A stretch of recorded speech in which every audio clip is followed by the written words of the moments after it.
Cybernation Uncensored.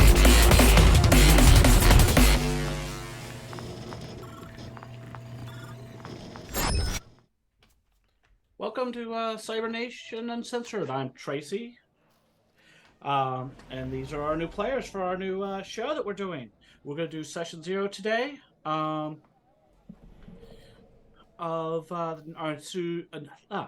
new Cyberpunk RED campaign called I Know You Are a Twit, But What Am I? So today we're going to meet our players, introduce their characters, talk about safety tools. But first, I just want to deal with a couple things. First, we got to thank all of our sponsors. So thank you to Lion Bandit Games, Studio Agate, Free League Publishing, Sirenscape, Fantasy Grounds, Modifius, and Loki Battle Mats. We wouldn't be able to do all of this without you guys. Also, I want to thank Artel Story and Games for creating Cyberpunk RED because it's freaking awesome and I love the game. Also, I want to thank Kurt for running my tech today, one of our players. So you'll meet him in a minute, but I really appreciate that. So, all right. With that out of the way, we'll do some introductions. I'll kick us off. I am Tracy. My pronouns are he, him.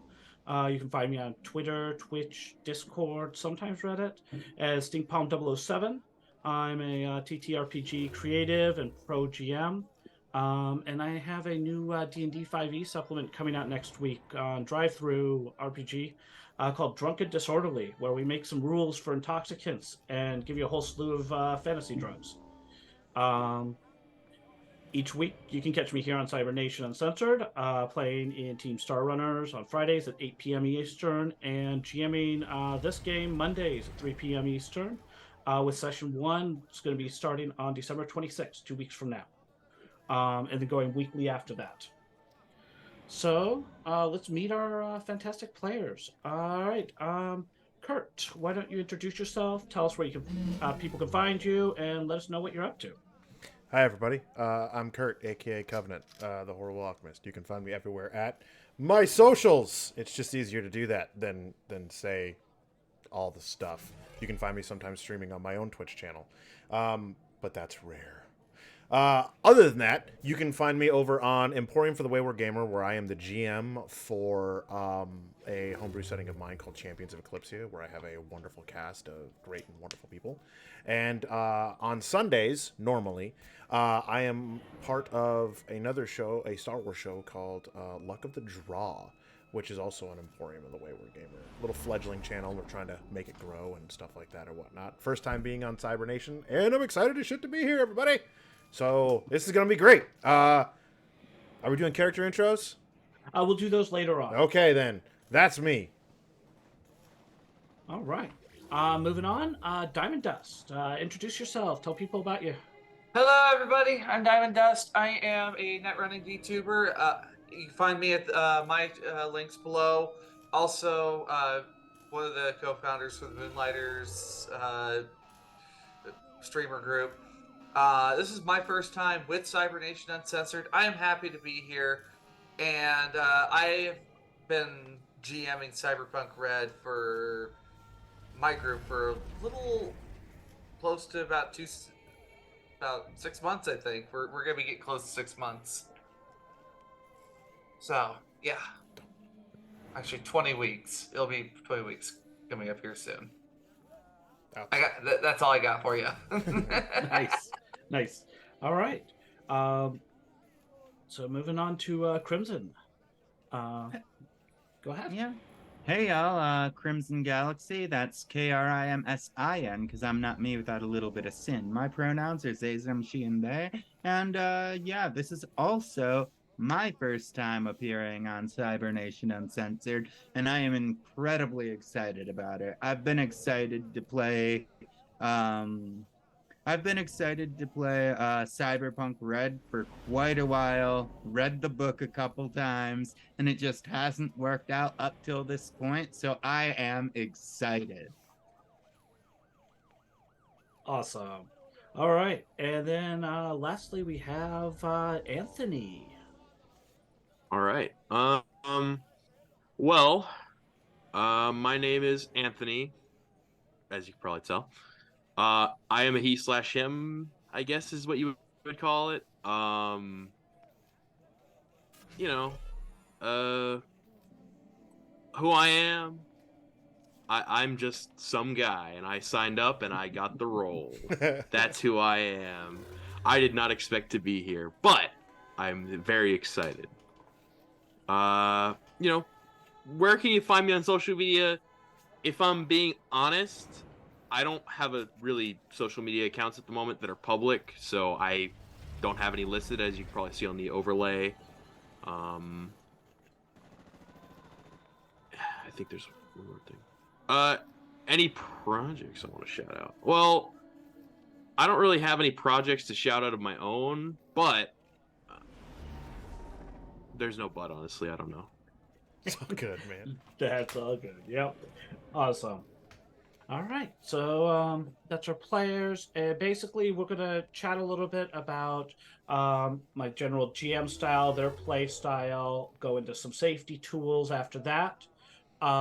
And then after we do the safety tools, then we will start talking more about Cyberpunk, do some general intro, and move on to actually meeting the characters. And then we'll tie things up and, get this kicked off in 2 weeks.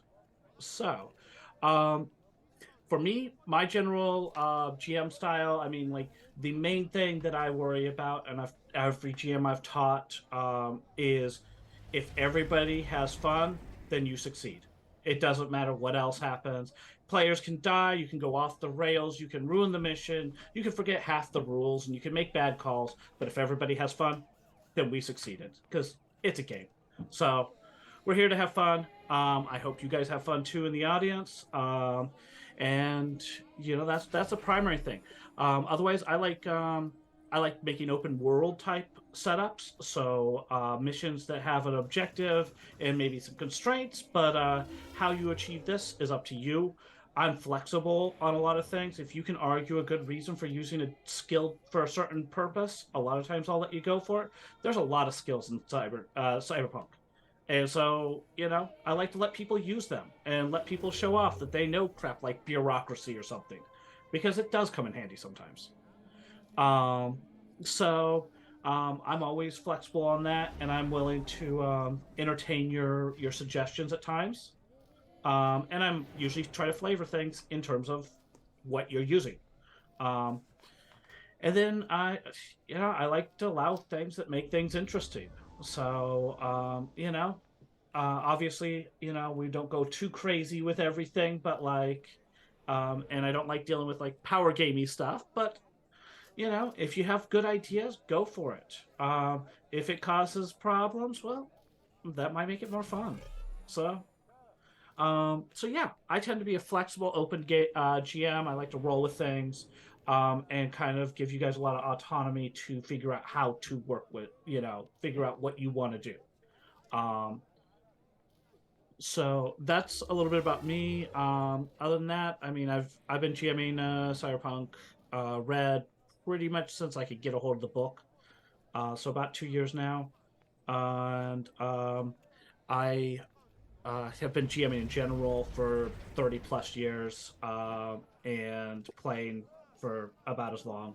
So tons of different games, mostly Cyberpunk and D&D nowadays, but I need to get some more like Fallout in, and I bought Witcher, so gotta play it.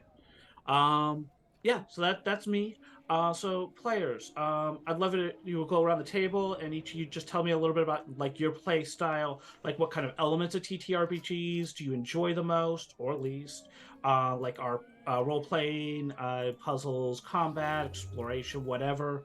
Also, do you tend to like play characters who are like, say, careful and methodical, or impulsive and chaotic, or emotionally distraught, or what? Like, do you have a style in terms of characters? And of course, you can toss out anything else you want to like say about how you play, or well, whatever. I mean, we're live, so I can't stop you.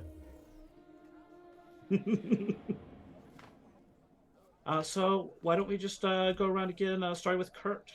All right, everybody. So for this interesting campaign we have going on here. I'm gonna be playing Dante Holyfield, who goes by the name Burnout. He is a trauma. He's a trauma tech who is currently on suspension for saving the life of somebody who was not on platinum coverage. He made a judgment call and it was a bad one. So he's a little bit of a reluctant hero, for lack of a better term. He's kind of in his own feels, but he very much is upset that, you know, only the corporate elite and those with all the eddies get to have their lives saved. So while he's on suspension, he's taking advantage of it, as he has a key to a back storeroom full of medical supplies and helping out everybody in his hab block that he can. As far as characters and stuff like that I normally play, I like playing the whole gamut. Honestly, I love playing. Last night I was playing a very happy-go-lucky, like, gnomish ranger, named Bixie, who was just like, he was just very happy to be there, I mean, he's just no idea why. But I've done that all the way to the super broody edgelords, who, my parents are dead. But yeah, for this one, I don't know, like, I'm interested to see where Dante, where he falls. I have a feeling that he's going to be very good-natured, but he's probably going to be that type of character that is very like, I'm not even supposed to be here today, kind of vibe going with him. All right. And what kind of what elements of TTRPGs do you like the most or least? Well, okay, so for the things that I like the most, honestly, for TTRPGs is settings. I love settings. I love world building. That's part of the reason why I am, like, almost always a forever GM. Granted, I'm getting to play here, but I always love filling in the seat of the GM because I love the world building. I love settings. I love experiencing new places and stuff like that because I enjoy traveling. I like going places and seeing new things. So that is one of those. That is my favorite part. My least favorite part,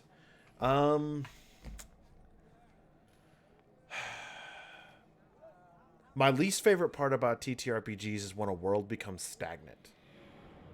That would be the part that I think would be, because a lot of settings over the years have become very, very stagnant in the sense of, I mean, we see it everywhere. The whole, like, that's not the way it was back in, freaking 1942. Like, no, yeah, I know that was World War II. It was a different time. It's, we've evolved past then.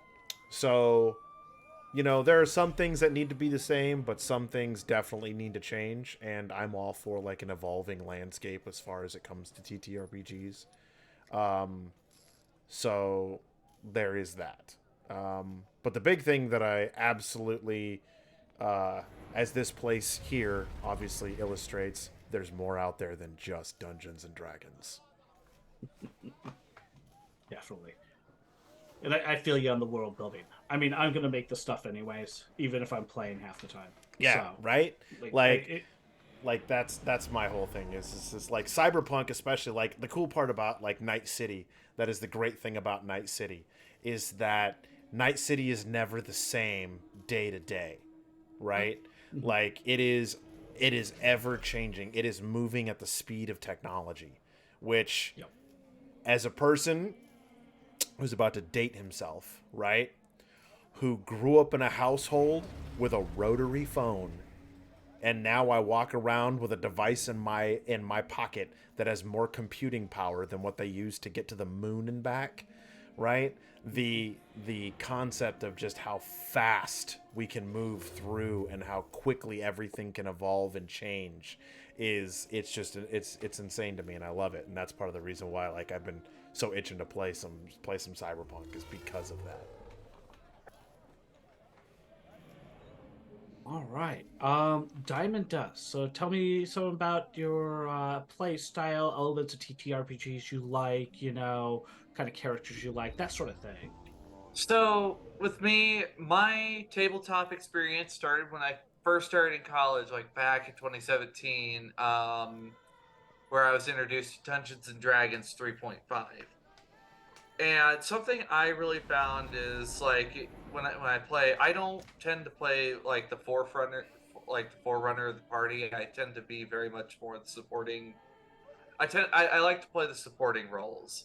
So like in the case of like Cyberpunk, I enjoy playing Fixer. I enjoy playing MedTech. I love MedTech.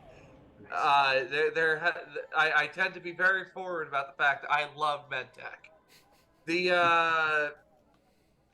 But like what I really enjoy is just the ability to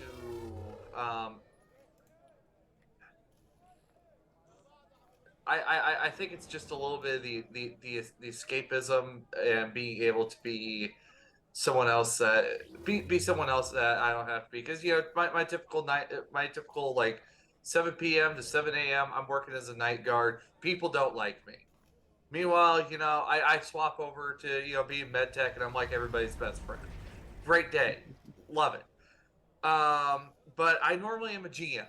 I run 2 Pathfinder groups, first edition, and I found I really enjoy creating this world. It's been and especially like the labor of love that comes into it. Cyberpunk RED, however, puts like a different spin where I just enjoy the thrill. I enjoy the danger, love it. I guess like my downside, one of the big things that I did not like about Dungeons and primarily like D&D and D20 systems is everything was class based. Where like what I like with Red is it's very much more skill based. And you could say the same for Fallout, where it's very much you're given a very basic template and then you run with it. I prefer to be able to sprawl that way. Yeah, I agree. And I like actually the balance with Red, because your roll ability gives you some distinctness, but everybody can have all the skills except for those roll abilities. Mm-hmm. And so you can have your like smooth talking solo, or your like belligerent, I don't know, battle prone fixer. You can make them if you want. And so it lets you do whatever you want. And I totally feel the medtech thing. I mean, I wrote medicine in time of Red, and medtechs are awesome. So, all right, let's move on to Crimson. Tell us a little bit about yourself and RPG elements you like, or characters you like to play, those sorts of things. Yeah. Well, first off, I started playing ttrpgs initially, like way back in middle school. I'm talking like 2002. So like I think I started with D&D 3.5 back then. It might have just been 3. I'm not entirely sure. It was so long ago.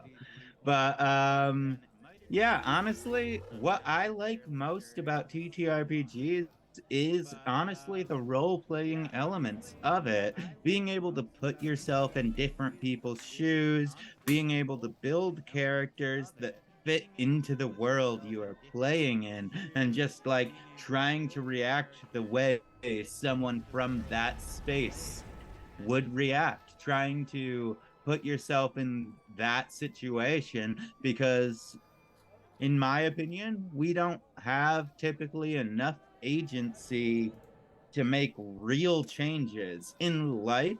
So TTRPGs are really, really cool for that, because it like makes you feel empowered. It gives you the choice to actually like change the way a city or a world actually runs. And to me, that's what I'm in it for. Like, I want to be able to have agency in a world where it is a lot like this world, especially with like cyberpunk, like the hyper capitalism. Like, it typically leaves us in our day-to-day feeling like all we can do is what they tell us to do. So having agency and power to actually like play a character that can make those decisions is just amazing for me. Yeah, no, that's awesome. It's a little bit harder to make those changes in Cyberpunk because it is a dark future. It's not a high fantasy where, of course, you're heroes, but it's so much more satisfying when you actually do make the change. You know, because like yeah, it's a real challenge. It takes more. You have to step up to really do it. And I mean, I think we all love role playing for the sake of getting into other people's heads, like, or getting out of our own. Both of those are good. Also, as far as like chaotic or lawful for my character choices, typically lean much further towards chaotic. Because like honestly, I just find being lawful personally to be like a little boring. Honestly, I don't want to live by a status quo. I can respect that. As somebody with ADHD, I tend towards chaotic characters. I apologize to all my GMs, but you know, it's how it ends up, even when I try not to. So, all right, and we'll move on to Anthony. So, Anthony, tell us a little bit about what you like about our role-playing games, type of characters, etc. What I love about role-playing games is really getting immersed in the character and gripping onto that world and holding on for dear life. I love the tension mainly. I really love that feeling of like, what are we gonna do, guys? You know, like throw the book at us and figuring out what to do. That's like awesome. I love that stuff. As for like what kind of games I prefer, I lean towards like role playing and stuff like that. When I play, I myself am a role player. I love sitting down and like pretending like I'm really doing whatever, you know, and I think a lot of what I enjoy in Red specifically is you know, just the ability to be whatever you want to do. Like, to do whatever you want to do. And a lot of my decisions for my character in this particular game, which I assume we'll go into later, obviously, but a lot of my decisions were based on that. Nice. And I love, by the way, to put a little extra in there, I love the idea you have at your table that it is our story. I love that. And I really appreciate you for saying that. Oh, yes, I should say that to the audience. Thank you. So yeah, I am a strong believer in collaborative storytelling. That like I can write up all these ideas, but the players make it come to life. Like it's just some notes before we play it. And if I play it with one group and a different group, I get different stories out of it. We make these stories together. And so that's part of why I like to let players do things. And like, if it seems reasonable and it's like, or at least feasible is probably more accurate, then let's go for it and see what the chaos takes us, you know, because like sometimes you end up at really interesting places. And it makes it a lot of fun. So yeah, I'm a big believer in that collaborative storytelling, and I'm a big believer in letting players like be what they want. So I told my players, you know, if we end up with like all med techs, it's fine. We'll figure out how to make it happen. You know, like things get interesting when you guys when teams lack certain elements of skills. So because then you have to figure out how to get around your weak spots. So yeah. Yeah, that's a really good thing to bring up. So thanks, Anthony. It's the future, right? So, like, if we don't know how to do it, we can just Google it. There's a YouTube video on it, right? Yeah, sure. I mean, yeah. Well, you can do library search, down. Right? Like library books. What's a book? Books in my dark future? No, sir. Good luck. I read the scream sheets. Does that count? Come on, but the smell of books. Come on. True, but books paper's smell so good. Paper's expensive in the future. True. Well, only after you wipe True. out all the forests. Where then does it's a paper premium. come from? So, Well, if they don't wipe out the forest, how are they going to charge for canned air? Good point. I Good mean, point. Hmm. Good point.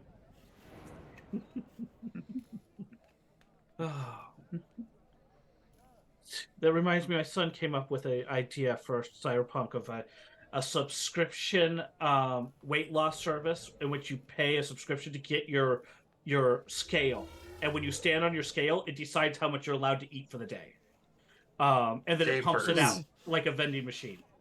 Ooh. That. And I'm like, oh Really? yeah, some corpo's going to be stuck on that as part of the corporate health insurance plan. Yeah. You know, you want your trauma team coverage? I'm sorry, but you got to use the scale and pay the subscription service.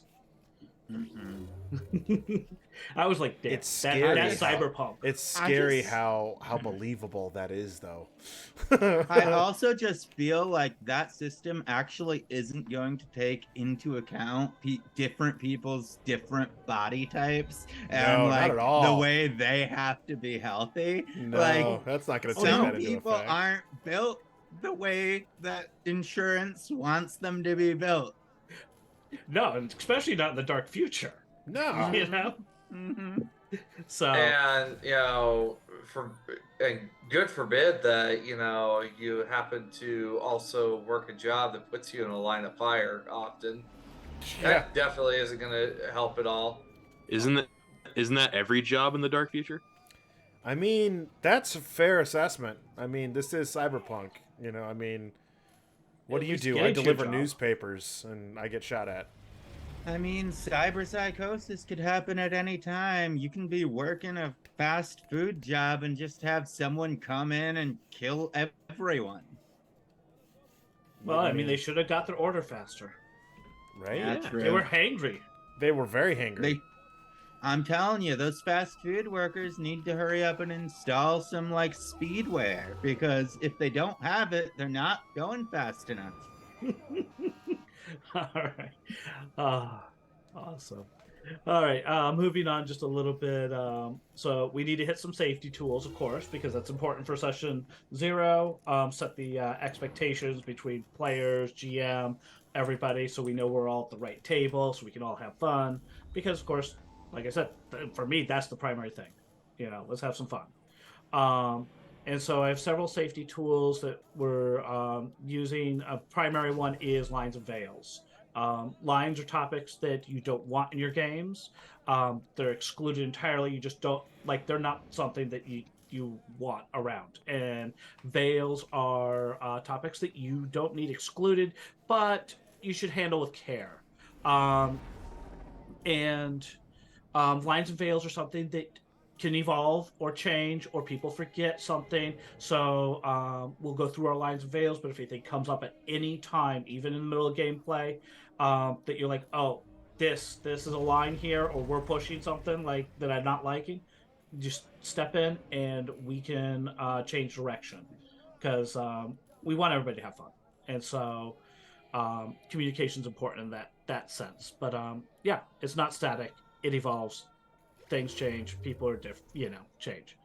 Personally, my lines are child abuse, sexual assault, animal cruelty, and bigotry. I don't want those in my games. They're not fun. And I'd rather more, something that's more like adventurous or something than like something that's just cruel. And then my veils include sex acts. I don't mind some talk of sex or whatever. Bards sleep with everybody. Cool. We don't need to hear the description. Like, don't go into detail. And then also suicide and mental health more generally. I think it's always wise to tread lightly when we're engaging topics that can be so close to people's hearts. So, it's just important to keep that in mind. And so once again, we'll go around and, I'm just going to go the other way. So let's start with Anthony. All right. Well, for me, my veils, I'll start with those. Any, sexual acts and abuse, kind of, I get that some of those things are relevant to a story at times, but, veil them a little bit. just help that helps a little bit. As for lines, things like rape, suicide, sexual assault, animal cruelty, and pretty much anything that is negative towards children, I don't want that in the game. Yeah, and those are my lines and veils. All right. Crimson. Yeah, as far as lines go, like, my main ones are harm to children and SA because, yeah, those ones are particularly heinous. As far as veils go, just like, yeah, honestly, basically same deal. Veil the explicit stuff. Don't go into detail about explicit sexual relationships. Just like skip over that part, even if you are enjoying it. Like, that's not something that we need to hear. But like, other than that, I honestly like acting out and role playing and fighting against things like bigotry in my games because I want to be able to not feel guilty about hurting people. So yeah. I think that's it. Occasionally I will use veiled elements like that, sometimes like light, but only in rare cases, and usually it's only in cases in which you can go kick the person's ass or you're explicitly moving towards kicking their ass in the future. Screw Red Chrome. Yeah. Because, if you just put it in there and then you're just like, all right, now you have to move on, or it's like, oh, you can kick this guy's ass and ruin your mission or not, then it just feels, I don't know, feels icky to me. Yeah, and I don't like playing those things. I definitely feel you. If it's not someone that you can immediately fight, then it's not something that I want in the game. So, yeah. Then let's move on to Diamond Dust. Hello. Okay, so for me, lines and veils. Because of my line of work, I'm really numb to a lot of things. But like for me, I don't do well like just seeing SA or like things happen to kids. Like I've seen those things happen way too often, and it makes me sick every time. I also am a severe arachnophobe. I know I'm big tough woman, but like if you've ever seen the scene from Indiana Jones and in the Last Crusade where like young Indy falls in that thing of snakes, that's me, but I landed in a nest while I was in Scouts. So that's where that happened. We're gonna leave it there. But I'm not really going to handle.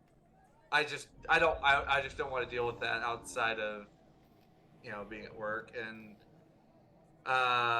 yeah, like I don't like looking at them. For my veils though, I'm okay with sexual acts. Like then again, I mean, looking at like what I do, I mean, I'm very pro sex, but abuse, I'm okay with it. I see it enough that I'm very numb to it, but not towards children and not having to do with like very sensitive things. And hate crimes, like I'm okay if it's brought up, but I don't ever put me in that position. Unless it's me, dealing with whoever did it. Yeah. So, yeah. Yeah, I get that. And Kurt. Let's see. Major lines. Generally, major lines would definitely be SA, as well as any harm to children. Another major line is people on fire. I won't get into why I don't like that, but people on fire is a very big hard no-no for me. As far as veils go, a lot of the things is like I understand and accept that, especially for this game, because veils kind of vary from game to game. But for this game, I understand that there's going to be a lot of stuff that is gonna end up having to be veiled, right? If it's the purpose of things like sex, I'm much more of a fade to black thing. If it is, something related to, general bigotry, homophobia, transphobia, anything along those lines, I am generally pretty much against it. Only because it's one of those things where by that point in time, right? It's been a part of,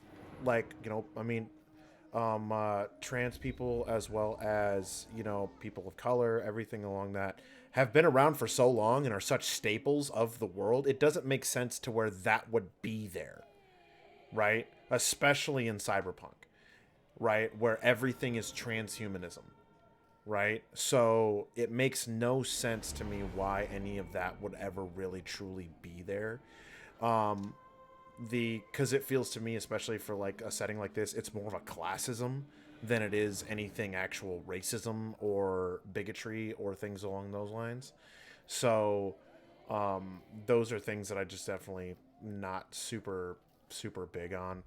But as far as other veils, I would say that one of the big ones would be drug use. Now I mean this only in a certain way. Because drugs and pharmaceuticals are a staple for Cyberpunk. Hell, you gotta have it you gotta be able to use it just to be able to use cybernetics. But one of the big, blatant disregard for human life over drugs kind of thing, I kind of generally have a problem with. But that's not something that that's something that can't be worked through. All right. And you actually bring up a really important element. When it comes to lines and veils, it is important just to make sure I say to everybody, including the audience, like, you don't have to justify it. You don't have to explain it. You can just simply say it is, and that's what we'll work with. Because, you don't have to like show us your trauma or even like whatever it is that like makes us make you not want something. It's personal. It's you. Like, that's cool. We accept people. So, yeah. And on the flip side, I like to make sure everybody, and I'm sure you guys are all great, but just always say that, like, you don't argue with people about the lines of veils, because you can't argue them out of it. Like, once they say it, I'm going to take it, and I'm going to go with it, because, yeah, we're not going to pressure somebody into doing something they don't want. Like I said, we're here for fun. All right. So, the other safety tools I use, lines and veils are the primary thing. Open communication, make sure that we just kind of share this. We can change it in the middle of a session. If we hit something that's hard for one of you, or heaven forbid, I accidentally cross a line or something, say something, call it out, ping me. I don't care, and we'll stop and we'll take a 10-minute break or something, and we'll figure out a different direction. We'll shift it. If we start straying that way, just be open about it. And I always have an open door policy, so you can always get a hold of me between sessions, after sessions, during sessions, whatever. Bring things to me. It could be about me. It could be about somebody else. I don't care.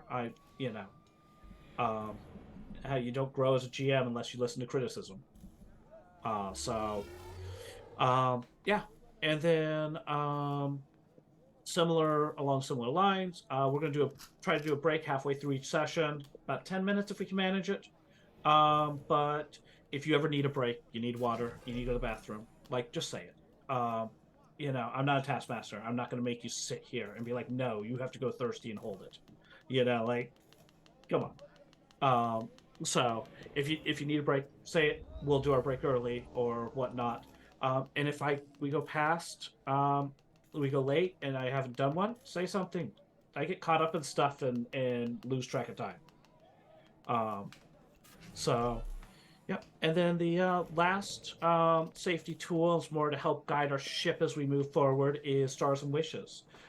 Stars are things that you saw in a session that you think is awesome. Call out the good stuff. Tell people that they did awesome. I loved when you did this, or it was awesome that I got to do this with my character, or whatever it is. Call that stuff out, and and highlight it. But also, wishes are things that you want for you or your character. Things you want or don't want for you or your character. So like. You may want to be like, hey, we did a lot of combat last time. Can we do some RP this time? Cool. Or you could be like, hey, my character wants to move towards blah blah blah, and no guarantee on wishes, but it gives me stuff to think about, so I can guide our ship in directions that keep everybody having fun and help everybody enjoy themselves. So, I like to touch on those, and the stars also help with guide us, because when we know what everybody loved, what you guys want more of, right? So that kind of concludes our safety tools and everything, and I am thinking that we're actually about halfway through what we have for today, so I'm kind of thinking maybe we do a 5 or 10 minute break. You guys cool with 10 minutes? That works. I'm good with that. All right. Yeah, sounds good. So we will reconvene. Usually here on Cybernation, we leave the mics hot. So you can mute yourself if you want to, but you can flip over to the break screen. So if somebody's here, they can chat with chat if they feel like it. Okay. We'll be back shortly, folks. Yep.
Night Quibble. No. We're going Night- Night Quibble.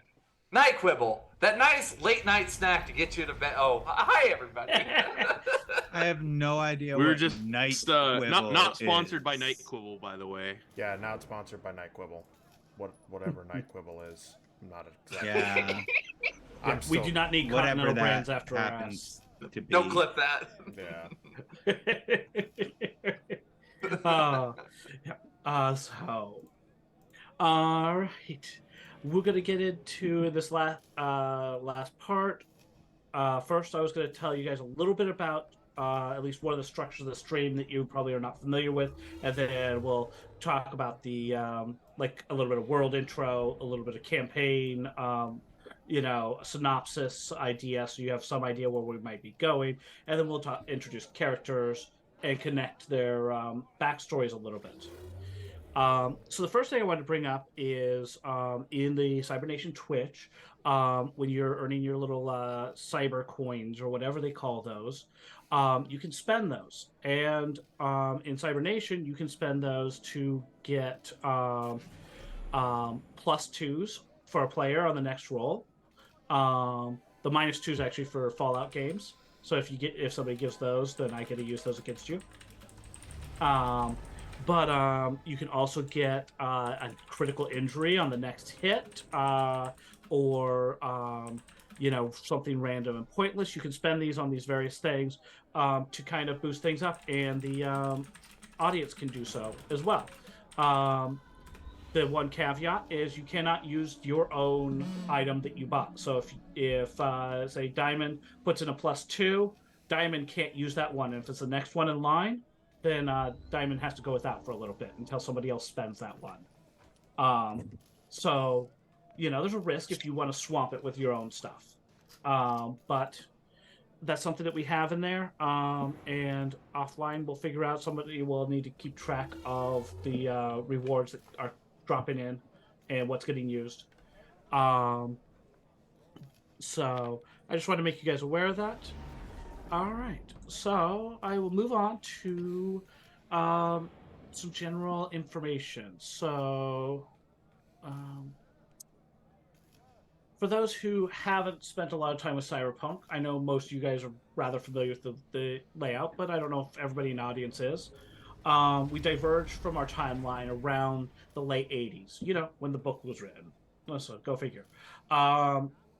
So in the 1990s, the United States collapsed into a fractured, failed country. Without government regulation and oversight, megacorps began to run amok. They decimated the environment and exploited the masses in the never-ending pursuit of profits. Before long, megacorps grew in power to the point that they controlled governments who once regulated them. By the 2000s, megacorps had become so powerful they started wars of their own. The worst of these conflicts, the Fourth Corporate War, was fought in the 2020s between two massive military security corps, Arasaka and Militech. Over several years, they fought a brutal worldwide war that culminated in the bombing of Arasaka Towers in Night City with a nuclear device. When the dust had settled, international trade had been brought to a halt. But the greatest long-term damage came from a computer virus, data crash, that was created by a brilliant netrunner named Rash Bartmoss. Data crash quickly and quietly spread throughout the net, a worldwide system of interconnected computers, which contained the vast majority of all data and information on the planet. In the end, 78% of all data had been corrupted, and the net had become too dangerous to even use due to malevolent AI programs known as rabbits. During the rebuilding, one corporation emerged as a clear leader in communication technology, Ziggurat. Led by UR, Ziggurat established internet and communication systems localized to specific cities called CityNets, or data pools. CityNets contained all you needed, such as all-in-one social media platform called The Garden, business websites, TV and radio stations, maps, an open-source encyclopedia known as Citypedia, and even communications such as phone calls and texts were routed through CityNet infrastructure. Now we find ourselves in the year 2045. Night City is still recovering from the Fourth Corporate War of 20 years prior. An enormous scar known as the Hot Zone sits in the center of Night City. a remnant from the destruction of Arasaka Towers. Portions of the city have been rebuilt and now are safe, secure places to work and live, but only for those with wealth and power. While other areas of the city, the combat zones, are considered ungovernable, and even the police will not go there. The combat zone is a mixture of slums, tenements, condemned and unstable buildings, as well as ruins and wreckage left over from the war. Welcome tonight to the Time of Red. Now, for our campaign, for our mission, I'm going to give a little synopsis of that to give you kind of a little idea of where we're going. Of course, we'll do this for real, but you are the head of Ziggurat, has become erratic lately. It started with a fairly small body sculpting adjustment. They made minor changes to the shape and color of their eyes. As always, this alteration was met with both criticism and adulation. Normally, that is where it ends, but not this time.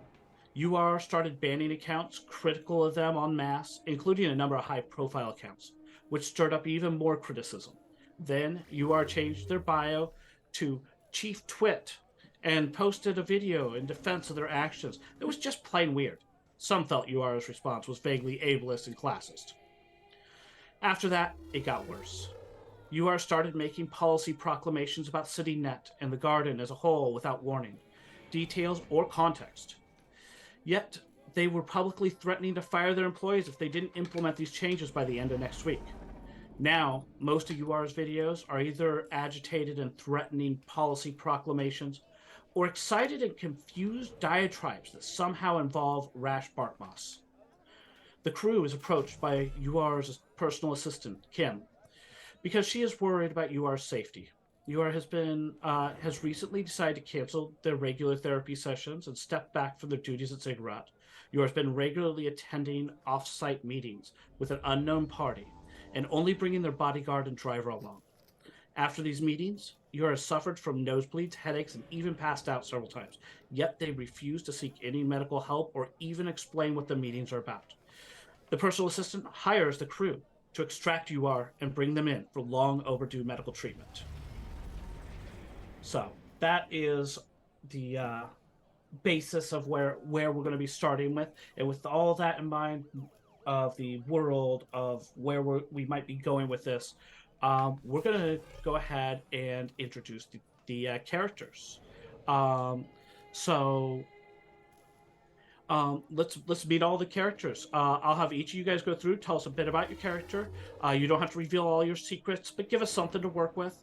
Let us know your character's name, pronouns, role, a bit about their personality, some of their background. After we introduce all the characters, we'll talk about how the characters know each other and why they would work together. Also, audience, you can toss out ideas in chat for how they might know each other or why they might work together or anything else you, obviously feel like saying in chat. So, feel free to help us out. And I guess we'll just start with Kurt. Why don't you've told us a little bit about your character, but, tell us about your character again. All right. Again, I'm playing Dante Holofield, who goes by the call sign Burnout. He is a veteran of the Fourth Corporate War who just fell into trauma team work because it was similar to what he did beforehand. Past that, he's just kind of he's your disgruntled employee. He's saving the lives of assholes who don't even know his name on a regular, and when real people need the help, they're not getting it. He's currently on suspension for saving the life of a non-insured person who happened to be at the scene at the time. Why he saved that particular person can be found out at a later time. But as such, he's responsible for paying off that medical bill that was incurred. And so he's been taking odd jobs that he can to help, make those extra eddies to take care of that. His most recent input has left him and he is very much just on his own.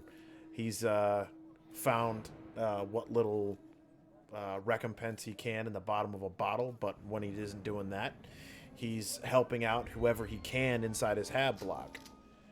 As far as how he knows these other characters, I'm not 100% sure. Part of me feels that he probably has a reputation in his hab block for doing off the books medical, not like Ripper Doc level type stuff, right? But more just the, he can patch bullet holes and he can set bones. And so, when things like that happen, he's generally called upon or used. Anything to make a few extra bucks. Yeah, and we can figure out how they tie together after everybody kind of says some stuff, so that we all have like a little bit to work with. And I love it when the players like help figure this out, because then you like, it just, you guys come up with better ideas than I do sometimes. So Diamond Dust, tell us a little bit about Frost. I am going to be playing Weiss Frost Erickson. She is the solo for this group. She is she's what some people refer to as a member of the cleanup crew. She's usually working for the Lazarus group specifically. Her parents being executives for the Lazarus group. There's some assumptions that due to nepotism she got where she is.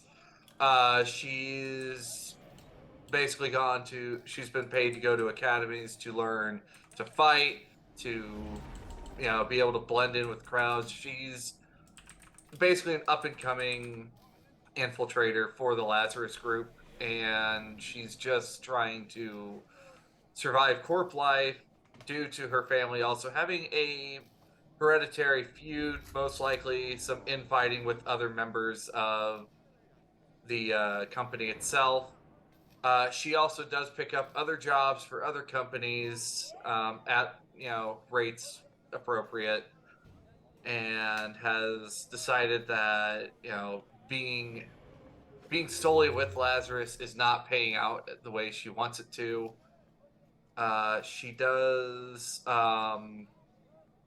tend to try to not make herself known until the last minute situation, especially with doing extractions. She's very talented with picking up people and making them disappear very, very quickly. Sometimes that means probably out the 40th story of a window, 40th story window. Fantastic martial artist, decent training with handguns and rifles. However, at the end of the day, she is just trying to make sure that she can just, make her way up in the world of agents. And other rival corps, other solos are trying to put her out of the job, so there's a new opening. Nice. All right, Crimson, tell us a little bit about Dreamer. All right. Well, Dreamer is essentially like your street kid who grew up because like her family was actually killed. I'm going to go ahead and say it was probably like either during the corporate war, they were like just killed as bystanders, or it could be something even more than that. But essentially she is a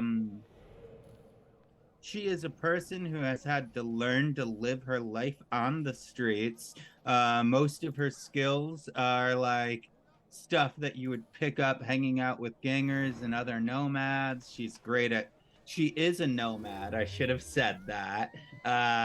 And she actually has a couple aliases from growing up on the streets. I think her first one was Runaway, because people assumed because she was young, she was probably a runaway away from her family, and she never corrected them because she didn't want to relive the trauma of losing her biological family. She goes by Dreamer or Hell on Wheels. now. Mostly Dreamer because Hell on Wheels feels a little bit too on the nose because she is an amazing driver. She's not very educated growing up on the streets, basically minimum in that entire education skills. But she's great with the handgun. She's great at driving. She's pretty good with evasion, stealth, and um, then she has got some conversation skills to go along with that. And I think that she is going to be fun to play. And I don't think she probably likes UR too much. Awesome. All right. And Anthony, tell us about Pseudo. And I'd like to say I like that name, Pseudo. That's cool. Yeah, it actually took me a little while to come up with a real good name. I had like a list of them, and I talked to all my friends. And I was like, okay, what sounds cool? And just what fit and what stuck was Pseudo. Everyone liked that name. So Bell Pseudo Dulce. He's kind of one of the younger members of the group, I would wager. He's really new to this whole edge running scene, but what he lacks in experience, he makes up for in extreme skill with tech and computers, and general systems to get to crack. He actually works right now at a corporation, mainly Militech, and that's his main client. He runs IT and fixes things and all that. He's just a handyman. He does have a limp. He was born with cerebral palsy, which, as some of you may know, can get better as you get older. In some cases, in his case, he only needs one crutch and he walks around with it. I represented that as a lower move stat, but obviously, there's no real way to represent that in game. So, but he does have a crutch for that, but he makes up for his lack of physical attributes for the intelligence. Well, I already told you his name, but obviously he's a he/him. His role is Netrunner, as I've probably made clear. His personality is a bit weird. He's certainly like an oddball type of guy. Grew up with a whole family. He was never like, I guess, taught really anything. He had to learn himself if he wanted to learn something, and that's really what shaped him as a person. Is through that he became very reclusive. He's not a people person at all. As for his background, he actually mainly comes from the background of IT. His family ran the original, not original, I would say, but some of the older tech companies that would make smaller bubbles of the net back when it crashed, and that was popular back then. And then when the Ziggurat came in and made a grander scale of that, obviously many of those companies were put out of business. His family owned one of those, and so that's how he learned a lot of his things, from just tinkering with that. Physical attributes, he's kind of like this somewhat well-dressed guy. Usually can be seen wearing like a pink short-sleeved dress shirt. He has these two weird like dragon scale eyes that he sometimes changes to normal ones. They're kind of like those they're cyber eyes, basically. He has little things that he could change them. And there's a lot about him that I want to say, but I don't think I should now. So I'll leave it at that. All right. So, at this point, I'd love to come up with some ideas of how each of you might know each other. Not that everybody has to know everybody, but that it's good when people at least have some friends or have people they can trust in the group to some extent. Obviously, you don't have to, if you're prone to paranoia, you don't have to trust everybody totally. but you should trust them enough that they're probably not going to shoot you in the back on this job. You know, or at least when you're in a firefight, they're probably not going to shoot you in the back. You know, so yeah, I mean, the one I thought I had was potentially Burnout and Frost know each other from cleanup jobs. As a solo, you make messes and you clean up messes, and med techs are well suited to cleaning up certain types of organic messes. And so that's a possibility if you guys like that. But feel free for you guys. You guys can toss out whatever you want in chat. Throw out any ideas you have on how these different Edgerunners might know each other. To be clear, are we allowed to throw out our own ideas here? Yeah, go for it. Okay, I just want to throw this out real quick, just because it might make it a little bit easier for y'all. I did roll for most of my stuff, and essentially my nomad family is just a single tribe or family, specialized in smuggling. I'm a lone smuggler for them. And my family is willing to bend the rules whenever they get in the way to get what the pack needs. Also, dirty cops are gunning for us, just in case that gives anyone ideas. All right, awesome.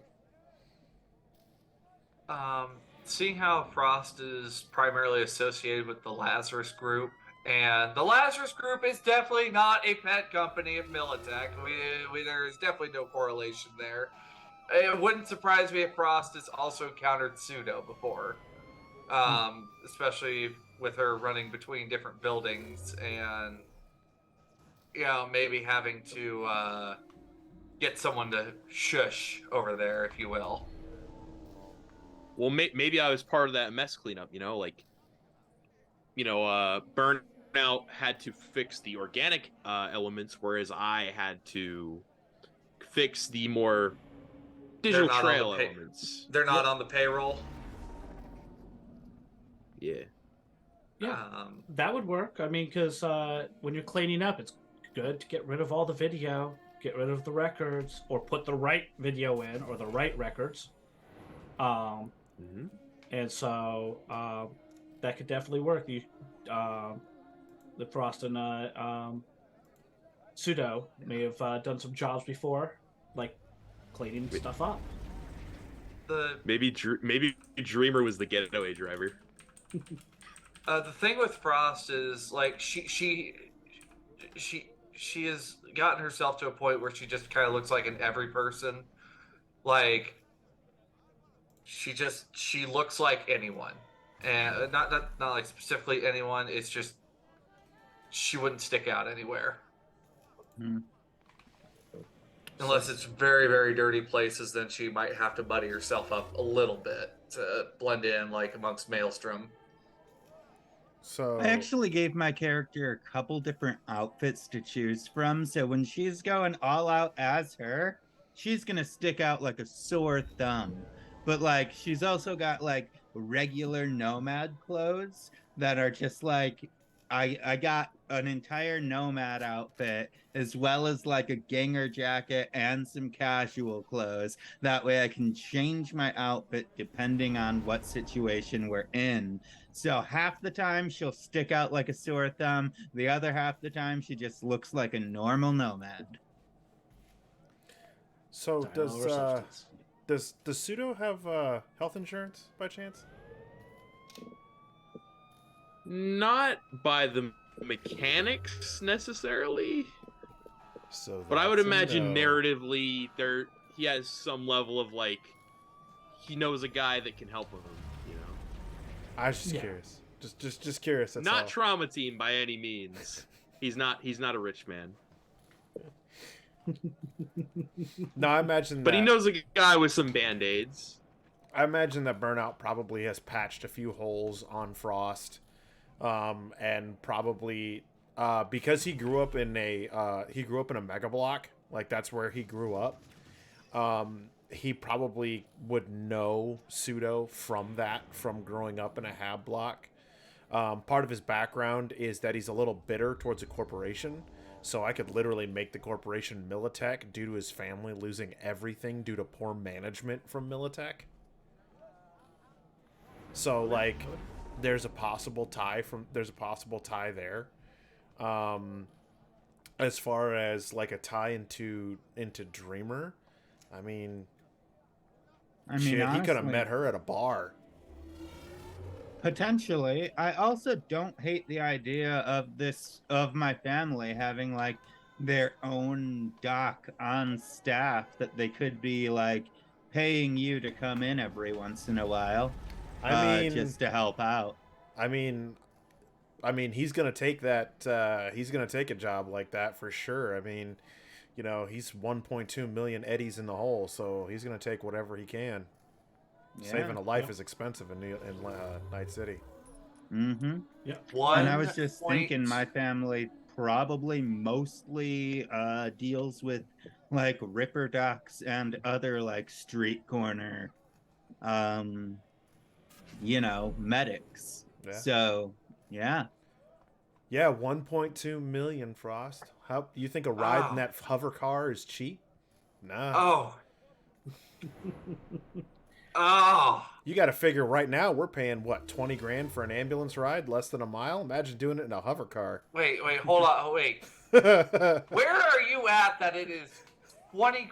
Well, is that the Northeast or the West Coast? Because like here in the Midwest, it's like maybe $5,000 tops. Holy moly! I live in a bigger city. It costs more than that.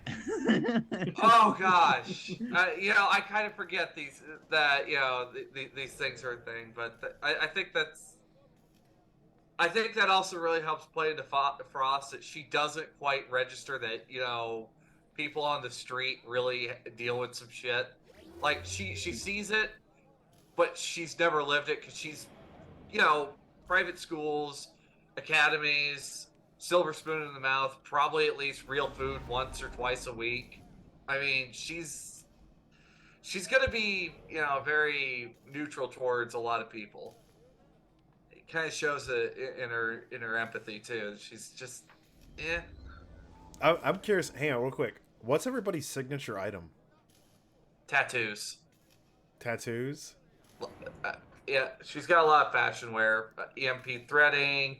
2 light tattoos, the kill counter from Must Have Cyberware Deals, bio monitor, and I feel like I'm forgetting one. That should do it. Yeah. That's also that's a lot. Contraceptive, but that stuff doesn't impact your humanity. What did though is her subdermal armor and her Sandevistan and you took a Sandevistan. Hey, the faster you are in the initiative, the faster you are in the initiative. Listen, okay, I'm here to tell you right now, my pharmaceuticals rating ain't that high, so you may be kind of up a creek if you push that sucker a little too hard. Oh, she does it. That's like very much more the oh shit button. Oh, sorry. I thought about taking the Sandevistan, but then I just was like, I want Wolvers. Shink. She won't pop it unless it's like, yeah, I need to go fast. And then, let's see, contraceptive implant. Imagine it'd be mandatory for all agents, and then also, of course, scratchers, because sometimes you just need something sharp. I also took some EMP threading for under the skin. I'm going to come up with like a design that's just like visible through EMP threading, but I haven't put enough thought into that design yet. As far as signature item, do you mean like most valued possession? Yeah, like mine's a set of mirrored shades. Oh. Yeah, all right. I've rolled, so it's a book or diary. I need to figure out what that book is. But I'm going to be one of the few people carrying around like a paper book with me. Wait a minute. Hold on. A paper book? Yes. What's the paper book? I'm not sure yet. It's probably going to be something to do with like my family because I don't really know them. I was so young when they died. All I have left is their memory with this book. So is it more like a scrapbook of like photos and small stories and stuff? I think it will be. Yeah, That's that's cool. what I was kind of going for. That's cool. It could also be like a family member's like favorite book, or a book that your parents read with you when you were young. That's true. That's true. It could just be like a fairy tale or something. Mm-hmm. Wait, hold on. Frost, what's your humanity at? 3? No, it got bumped back up to 47, but like her empathy is like right at 4. But she also just personally is very neutral towards people. Like unless there is a reason I need to give you one of my fucks, you can kindly fuck off. So what you're telling me is your disguise is that you can look like your like abilities that you can look like other people, and your humanity's at 47. What does this tell us? Serial killer. Yeah. I mean, 47 isn't that low it's not of humanity. horrible. Yeah, that's not Did no super one low. did no one get the video game reference? No. Yeah, Okay. Not sponsored by IO Interactive, by the way. I was not aiming for that. It just so happened that it happened that way. So okay, fine. I'll put like some 2-digit number as one of her aliases. That I don't know, 48. So Actually, my she doesn't have an character's employee most number prized yet. possession is his agent. He has a little anime waifu. No, I'm just kidding. No, he has a little pop up like AI that he talks to. Does he have It's his like the own only person. Corona or whatever? Corona, whatever her name is from Halo? Cortana. Cortana, yeah. Yeah. It's not like that sophisticated, but it's kind of like a little thing he talks to. He also has a sister that he likes to talk to. Well, a stepsister, whatever you want to call it. I have an agent and I have a disposable cell phone because I want to have a burner that is used primarily to talk with my family. By that, I mean my nomad family. Nice. The, Nice. So, in terms of connections, I'm definitely seeing like maybe Kurt worked with Dreamer and the Nomads. You're desperate for money, but also they're kind of a nice case in terms of like your good guy side, like your nice guy side, because Nomads, they're women, children, men, like it's everybody. It's a family. It's not just like people going out and getting shot. Yeah, I was legit thinking that like what we smuggle is actually like medical supplies and food for people who can't actually afford them. That was my initial thought. Just like people who are breaking the law but doing it to help people. Okay, so I have an idea to toss out here as soon as I open up my file. So I have a organization in Night City that is kind of a loose conglomerate of medical peoples who try to help out. And I'll tell you guys just a little bit about it. Sounds like something Dreamer might associate with, and same with Burnout. The Medical Alternative Resource Exchange, known as MARCS. MARCS is a anarcho-syndicalist commune made up of medtechs, techs, and fixers who seek to improve the health of the least well-off in Night City through collective action. They collect materials, oftentimes discarded items, and fashion medical supplies and equipment. MARCS frequently provides medical services to the poor for little or no cost. They may be willing to help out Edgerunners with a reputation for standing up against corps. MARCS is an autonomous collective actively opposing the imperialist dogma that perpetuates inequality and exploitation of the working class. While MARCS operates several small clinics around the city, they have no true organization. There's no formal leaders, titles, positions of authority, or membership. Rather, MARCS functions more as a social movement than a corporation. Those claiming the mantle of MARCS are usually at protests, vigils, and demonstrations, either participating directly in the action or providing medical assistance to those injured during collective action events. Yes. So Yes, I associate with them. They are who I help. So Does that mean that because I have a key to the back door of a medtech warehouse or a trauma team warehouse, I'm essentially selling off medical supplies to the Nomad to go run to all the corner clinics? Ooh, Maybe that's good. I like that. that could work. That's really good. Especially if you have a nice enemy or something to go along with that, or somebody gunning for you. Yeah, the insurance agency Yeah, who put me on suspension for saving a life. Yeah, And dirty cops don't like that we're helping save people's lives that don't have insurance, so they want me gone. well, I mean, those dirty cops, probably work in the Special Investigations Unit, which we all know is, bought and sold by the corps. Mm-hmm. So, Nah, they're completely on the up and up. I'm positive. I of mean, it. sorry, yeah, I did not mean to disparage we the investigated honor ourselves, and we have determined there is no corruption going on. Yep. Anyway. Exactly. Yeah, that sounds about right.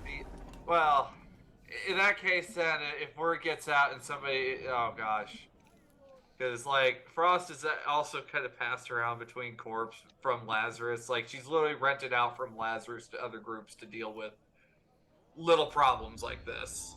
So, man, that may have been a weird way that Dreamer and Frost may have encountered each other. Is Dreamer and Frost had a little bit of a spat coming into this. Yeah, I don't mind that. Just like us kind of being at odds a little bit with where our characters are at, just because of the drastically different backgrounds of our characters. But yeah, I'd still be down to like work with someone who's like trying to help right now, even if I wouldn't want to work with them during most of their work. Yeah. Yeah. all right. Yeah. So yeah, it sounds like to me, Like you gotta do what you gotta do to get through the mission you are on. Nice. Yeah, so we have some nice connections here because I'm seeing, Frost and Dreamer at least have a little bit of like maybe not conflict, but tension there. We have Burnout working with Dreamer to help with getting some people well in Night City, while Burnout also works with Frost. And Pseudo works with Frost on occasion too. And so we kind of have this, like, Frost is a little bit of a central element here potentially, but Burnout also knows most of them. And I mean, I was gonna say, depending upon where Pseudo lives, right? Like if he lives in if he lives in the same hab block, I'm sure that Burnout's probably seen him from time to time. I was actually just gonna ask. Yeah. Go ahead. Sorry, no, go ahead. I was just gonna ask, like, how much of a gunner is Pseudo? Like, is Pseudo someone who's really good in combat that, like, could be extra muscle brought in? He's not necessarily built for combat. He's more built for the technical side of things. Okay. That doesn't mean he can't kick ass. It just means he's not going to be as good as, say, Frost or some other people in the group. Technical side, like, sorry to ask, but, like, what type of technical skills are you good at? Things like demolitions, lock picking, technical things. Just when I say technical, I also mean literal technical skills, like in the rules. So that generally anything that falls under that category, I'll have a few points in. And but he can use handguns. He has a few levels in handguns, but he's really more of a melee user. Mainly his weighted crutch. I think I didn't mention this earlier. I wanted to, but he uses his crutch as a melee weapon. Nice. all right. Yeah, I'm just trying to figure out how we might know each other is the reason I was asking those questions, just so I can have a connection with everyone as well. Like, actually, sorry. Go ahead. Well, so what I was thinking of earlier, is I wanted to mention the fact that Pseudo's not true to his name, is not necessarily a corpo. He's a pseudo corpo. That's actually where his name comes from. He doesn't really align with anyone in particular. He's not a good person, but he does good things, if that makes sense.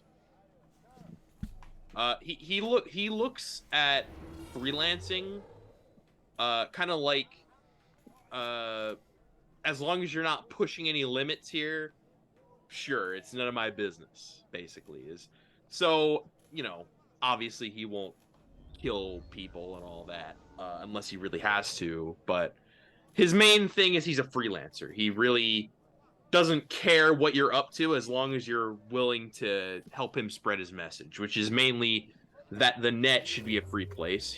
He's a firm believer in that. What's up, Diamond? So are we all in agreement that collateral damage is just like off the table? Because like I'm very hard against like harming people that don't deserve it. So like yeah, for sure. And even with Frost, Definitely. it also just looks bad for PR. Unless they really like shepherd's pie. I mean, in that case, no. You know what? Watch it. I'll break your weapons. All right. Damn. Well, if you're someone who actually believes in like making the web free and like getting rid of corporate control over the web and shit like that, I think that our characters would probably get along, and I think that maybe my character might have done some stuff to help you with that mission. Maybe got you some supplies you wouldn't have otherwise been able to get, so you can actually like create like your own custom servers and shit. Maybe like some just some like hardware that you needed to get your own internet server up and running, something like that. Maybe I like that. I like that. That feels like something Pseudo would do. I mean, the way he views it is that it's an environment. The internet is an environment to him. So he believes that ultimately it should not be up to a corporation to dictate what goes on the internet. Obviously, that's a little bit of a flawed view because he's a flawed person. I don't think that's a flawed view. I think the It's view of it's not corporate that the view control itself of is internet. It's not that the view itself is flawed. It's that his morals in that are flawed, and he believes this, but he doesn't believe it for the right reasons. He doesn't want corporate control. He wants community control, and that has its own problems, obviously. And I think that's I'm not going to explain that in its entirety, but of course, everything in its own right has its own problems. But I'm not going to get into that here. That's not really what we're here for. Yeah. But I like the connection. Between you guys. You have a kind of at least some sympathetic worldviews going on there. Mm-hmm. And so. Yeah, I think we have a kind of a nice thing going on, reason for you guys to work with each other, especially since, like, none of you guys want to do collateral damage. You all want to do something at least somewhat positive from the way you see it. And so, it'd be hard to find a lot of Edgerunners who fit on that level sometimes, because... sometimes you have a hard time finding ones that don't mind collateral damage, like, are against collateral damage, or like, not just take the highest dollar. And I mean, some people in this group may take the highest dollar anyways, but, you also like to do nice things once in a while. So, that fits. That fits nice. And I think we have a cool team. So, yeah. Any other ideas you guys want to get out before we kind of tie things up for today? So I just kind of want to ask, just because like Frost is very much a corporate sympathizer, like that's not going to jar too hard against the group, is it? Because it looks like the other three in the group are very, very much against corporate, and like Frost, just because So it's all she's known. that is That is a good question for my particular character, and what I would say to that is that Pseudo isn't anti-corporation. He's anti-corporate control of like the internet specifically. He doesn't really care what the corporations do otherwise. That's none of his business in his eyes. Frost. Like I said, he's not a good person. Frost, on the other hand, is just like, well, Ziggurat's kind of got it figured out, so just let them do their thing. However, she's probably getting hired by Ziggurat specifically to go pick up UR. Mhm. And this might be the case. Also, burnout, just like in the matter of your pharmaceuticals, like how hard am I allowed to run this Sandeva stand before it becomes a problem? Because I can only pop it once an hour. Yeah, so your Sandy in Red is different than what you would see in The TV show. Edgerunners or 2077, right? It's not Yeah. really time dilation. It gives you increased initiative, and it lasts for a minute. But functionally, the way the rules as written are set up, it increases your initiative roll, which is only made at one point. It doesn't increase your initiative order. So as long as like the initiative roll happens within that minute, you get that spot in initiative, even if it ends like the next round. As long as you catch that initiative with it, then you get that. And the same actually goes for your solo combat awareness. If you dump points into initiative reaction and to get a better initiative, which you're allowed to reallocate when I ask for initiative roll, before rolling it, you're allowed to allocate those points. You could dump in an initiative reaction, get a better initiative score, then the next round, like the first round of combat, use your action and reallocate your combat awareness and not lose your spot. Okay. So that's the way the rules are structured on that regard. So it's a little bit odd, but it's, it works. The only things that really change initiative order are people getting vehicles, because it moves you to the top of the initiative order. Daemons go to the top of initiative order. Those sorts of things that specifically say that they're going to the top of initiative order. Yeah, that's technically how it works. It doesn't really do the whole thing where it wears you out like it does in in Edgerunners or whatever. But on the other hand, you're not time dilating and shooting like 5 people in the head before they can react. Right? You're just you're getting a jump on somebody. Yet. And well, because I played Red before I played 2077, so I just always done Sandevastan as just a nice little initiative booster. So Nice. Faster you are in the initiative, you're able to react to everything on the beginning of the next round. Kurt, did you have something to say? No. Just the whole you're not faster, you're not time dilation yet. Yeah. Oh gosh. Yes.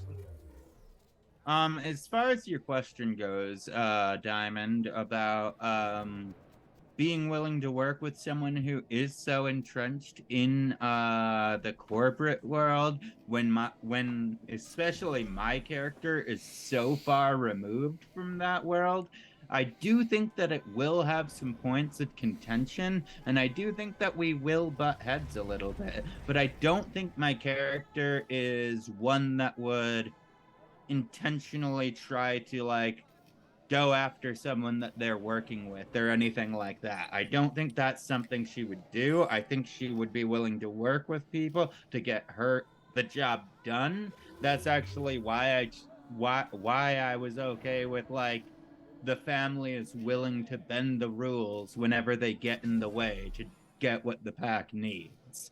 I wanted my character to have actually have the same ideals as her family. So as long as what my family needs or what I need has to do with working with you, I think that she'll work with you fine. Okay. I guess I want to make this clear. It may get to a point if Dreamer and Frost start button heads, I will make sure that I hope everyone's fine with maybe a little bit of like inter character conflict. I will never go player versus player. Never. Good. It's not fun. Unless you I don't like it. really like shepherd's pie. Again, with the shepherd's pie. I think somebody's hungry. I haven't eaten anything all day. So See? I have had a shepherd's pie that had beans instead of meat, and it was actually really good. It was actually really, really good. Oh, I mean, all right. All right. So, yeah, that's our players. We have our characters. I'm like super excited to get this thing going, because I think we have a nice crew, and little inter group conflict can always be fun, especially like when you play it as kind of fun or teasing or whatever it is, right? But yeah, I'm super excited to get this thing going. So we will. I think we'll be finishing up here, unless anybody else has any questions, anything that they really want to get out before we leave. I just have one thing I'd like to get out before we go. I rolled so many relationships. Like I rolled an 8, a 9, and a 10. So like I have 1, 2, and 3 in my relationships. So I have 3 tragic love affairs, and I think that's great. Same. I saw that on there, and I was like, oh, damn. I'm gonna have to go through and look at all like practically like graph out all your relationships with how many some of you guys have. 2 rivals cut me out of the action. The other one oofed themselves, and Frost wears his jacket. So yeah. That's awesome. Yeah. So we will be coming back and doing session 1 on December 26th, 12 p.m. Pacific, 3 p.m. Eastern. And so we will kick it off formally there. But I think we have a fantastic group, fantastic players, and I think this thing's going to be awesome. So we will kind of end it here. So I'm Tracy. I've been the GM today. You can find me on Twitter, Twitch, Discord, sometimes Reddit as Stinkpalm007. Each week you'll be able to catch me here starting on the 26th on Mondays here at noon Pacific, 3 p.m. Eastern. But also you can catch me on Fridays, same place at 8 p.m. Eastern for Team Star Runners, where we do Cyberpunk in space, which is also a fantastic campaign. And I actually get to play that one, so that's awesome. And I'll pass it off to the players so you can let us know where who you are, where we can find you, what you're up to. And we will go, I guess, start with Anthony. Well, as said, I am Anthony. I will be playing Pseudo in this campaign, the Netrunner. I don't have any socials at the moment. I might have some on the 26th. I will let the team know, and they'll have that put up on there.